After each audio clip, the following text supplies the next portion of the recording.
In this video, let's see how to generate a random number. It's not a big deal to generate a random number. I'm just using the random function. Here I got the output as well as warnings.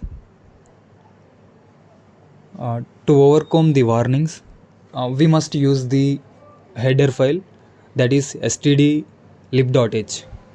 where the random function definition is available. And when I run again, I'm getting the same number. For the new number, we have to seed the computer, which means instructing the computer to generate a new number. There are two ways to generate. The first is using Getpid. Here we have the unistd header file where the Getpid function definition is available, which generates the system process ID.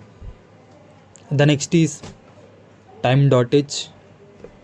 For this we must use time.h header file. We can use Getpid or we can use time.h. Now we got the random number. And for specific numbers, just keep the modulo operator,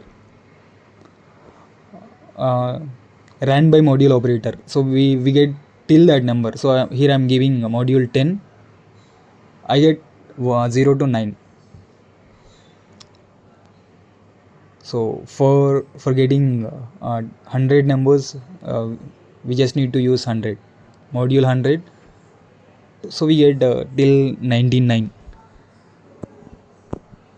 So that's it.